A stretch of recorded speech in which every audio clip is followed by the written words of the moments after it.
I came to this country, I came to the US when I was 9 years old. Both my parents worked a ton of blue-collar jobs. I did not come from money. We had a small one-bedroom apartment. I shared a room with my sister. For someone who came from humble beginnings, to me, what felt like that much success, I was amazed, and I was just thinking, wow, how could I ask for anything more? You know, I was so grateful for everything that had come my way. It just felt unbelievable. Making my first 100,000 and then making my first million.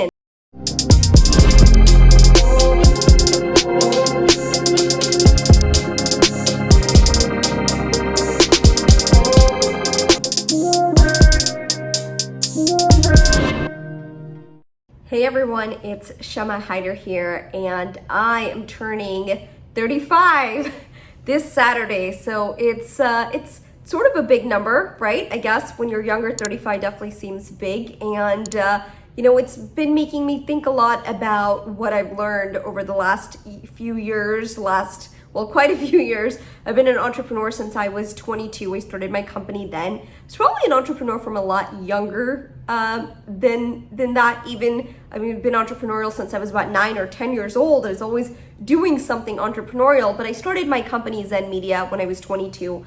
And in the last 15 years, from my 20 to my 35, I feel like I've learned quite a bit, which is good, right? One would hope that as you get older, you learn and you grow. And I often get asked this question by media publications and on podcasts and things about what advice would I give to someone in their 20s. And so I thought about, you know, what if I could go back in time and tell myself something in my 20s? Like what are the 5 lessons that I've learned, just being reflective and wanting to share with you guys in full transparency. You know, what are the 5 things that I've learned as I built my business, as I built my brand, as you know, I've gone through so much personal turmoil up and down. I've lost friends, I've lost loved ones, I've gained loved ones, I've gained friends, and so, you know, part of this, of course, is what we call life.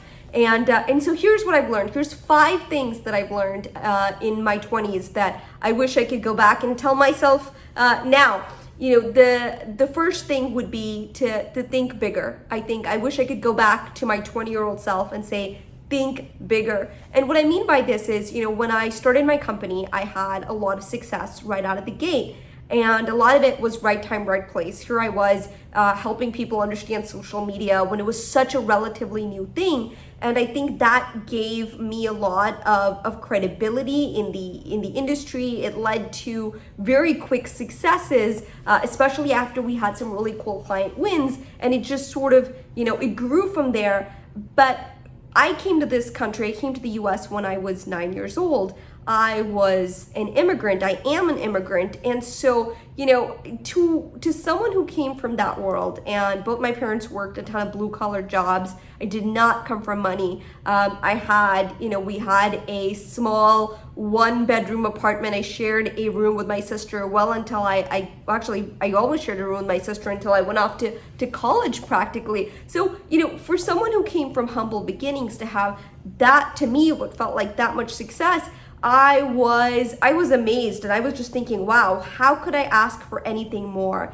And as I've gotten older, I've realized there is a great balance between being grateful and wanting more and thinking bigger. You know, my work back then impacted thousands, tens and thousands of people. But if I'd maybe gotten funding, if I'd created more tools beyond just offering services, if I had scaled, right? If I'd taken that momentum and scaled and gotten even the right people on board, it's like you don't know what you don't know. I could have probably scaled even faster, grown even faster, and reached millions of people. And so I do wish if I went back, I would have really told myself, you know, think bigger.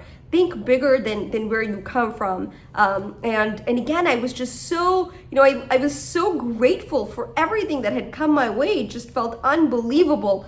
Making my first 100,000 and then making my first million. Maybe I'll do a video on that if you guys enjoy these videos on, you know, what it feels like to make your first million and how you get there. But it just felt like so much money, and it felt like so much success. And, you know, I made that mistake of thinking, oh my God, you know, who am I to have all of this, right? And remember, I was working for it. So it's not like someone was just giving me this. And yet I felt like, wow, I've been given so much opportunity. I just felt so immensely grateful.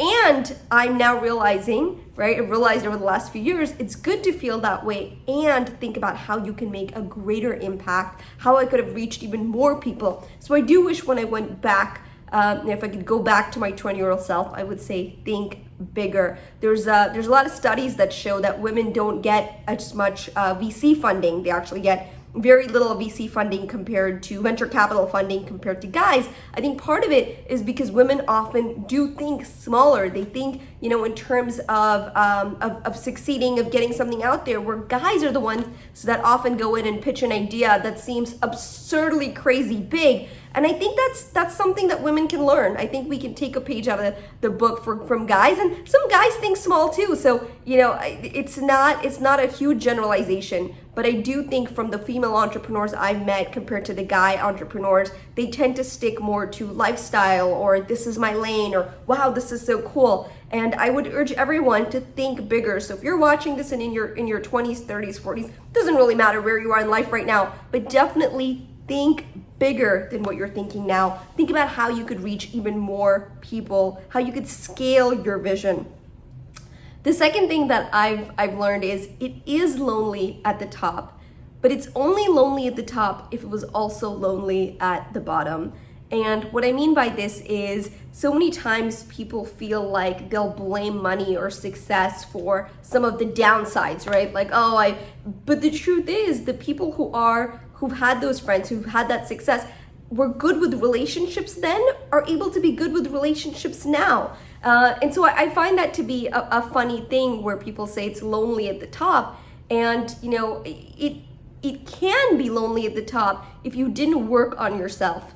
Because what I think is funny about making your first million too is it's not about the million. When you make that million, you realize it's not actually about the number or the money. It's much more who you became in the process. And that's not to say that you should keep all your friends, and nor to say that the friendships that you have should continue to evolve. It's just you want to make sure that you are working on yourself as well as you work on your professional ambitions, that you are continuing to be the type of person that brings the community together, that type of person that you could look in the mirror and feel good about, feel proud of. And I think that's really important. I think at some point, part of me was scared of success because I thought, oh man, it's supposed to be lonely at the top. People don't understand. And that's not really true. I think it's a lack of your ability to communicate, but hopefully you get better at that. And as you get better, you build different relationships, different friendships, and you grow as a person. So I think that's something that I would try to explain to my 20-year-old self. The third lesson that I've learned, and again, I wish I could go back and tell my 20-year-old self, is that fear is the killer.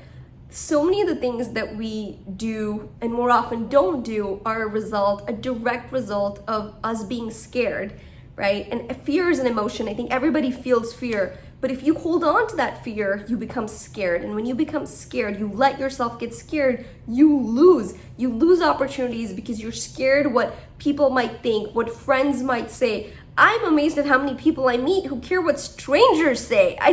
To me, I think one of the most freeing things and one of the things I feel like I got right about my 20s is that I just didn't care what people thought. I still don't. It's not many people's opinion really matters to me because I'm so busy doing the things I'm doing and loving what I'm doing and I'm learning from it all the time. But fear is the killer. I remember distinctly when I was in college. Actually, this was when I was in high school. I was taking some community college courses to help get credits before I graduated high school. And I had two other friends. They had two other friends taking these classes with me. And all three of us were in a dance class. And I've always loved dance. I've never been the best dancer, but I enjoy it. It's one of those things where, again, I don't care. I just do it for myself. I think it's fun. So I took this dance class, and it was an art credit, for a fine art credit. So I took this class, and I showed up every day. Again, I wasn't the best, but I definitely showed up every day, and I gave it my best. Well, my two other friends didn't exactly take the class very seriously. So, they often missed out on class, or they would hang out in the back, they wouldn't show up. Well, long story short, when the when the report cards came out, when the class ended, I found a major discrepancy.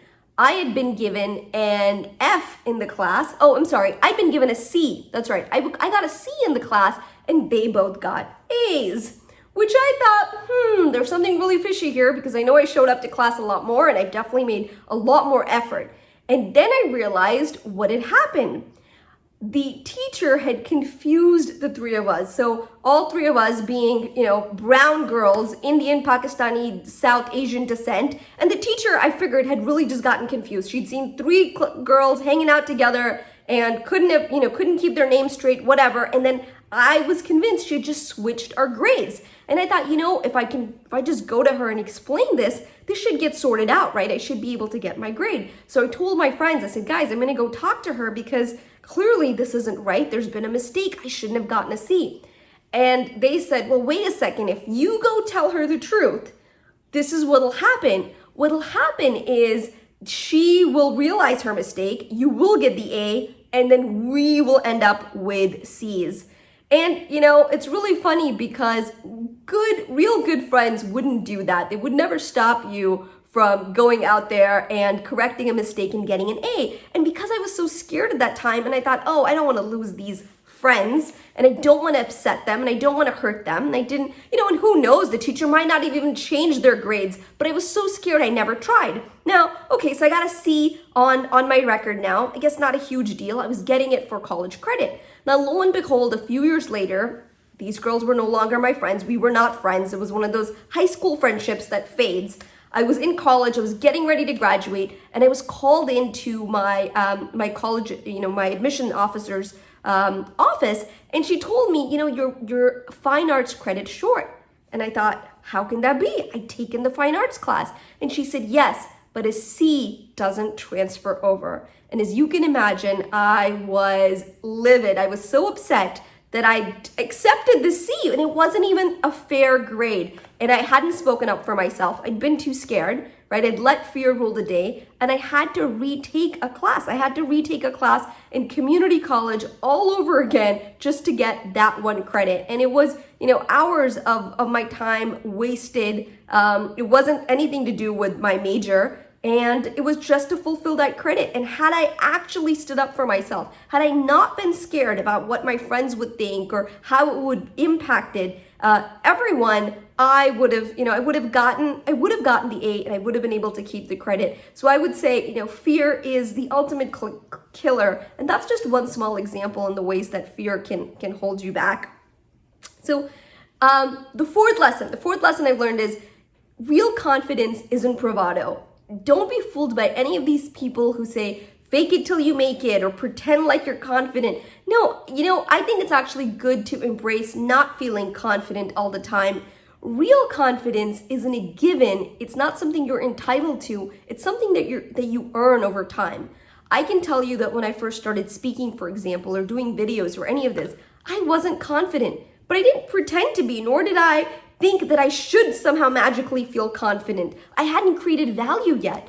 Now today, when I'm on a stage and I'm speaking to thousands of people, I feel good. I do feel confident. Why? Because I've earned that confidence. I've shown up. I've shown up when I've been scared. I've done it. I've done it enough times where those butterflies don't bother me that much anymore, right? It's really been a game changer to realize that confidence is not a given. It's absolutely earned, and it's something you can earn too. It just takes practice, and it takes overcoming those obstacles one at a time and doing it even when you're not confident until you've done it enough to feel confident.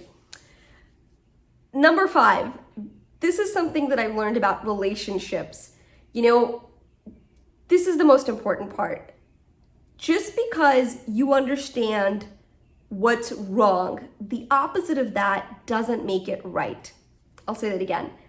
The opposite of what you think is wrong isn't necessarily right.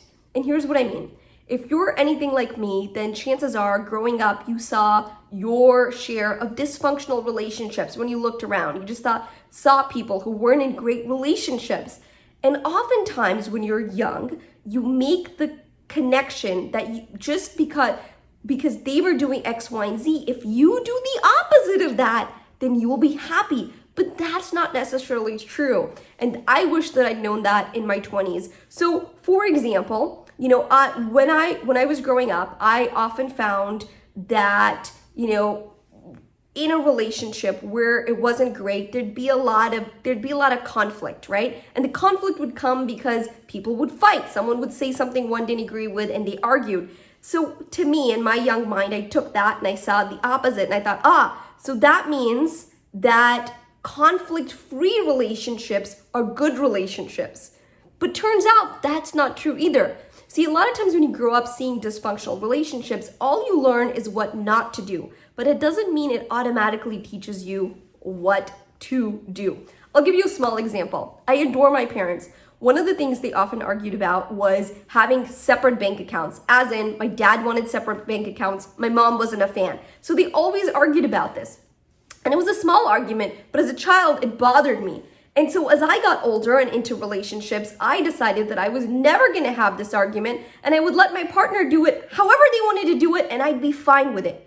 But the truth was I realized I wasn't fine with it. As time went on, I realized, no, there's certain things that I feel good about and I don't feel good about. But just because I'd seen the wrong way to do it doesn't mean the opposite of was the right way to do it. Now, as I'm 35 and married and in a knock on wood, a very happy relationship, I can look back and say part of it is because I'm able to speak my truth. I'm not scared. I'm able to say I'm comfortable with this feels good, and this doesn't. And it's made a huge difference. Part of relationships, I think, is as you learn those lessons, you have to be comfortable in speaking up and not being scared and not being afraid to lose someone just because they might not agree with you.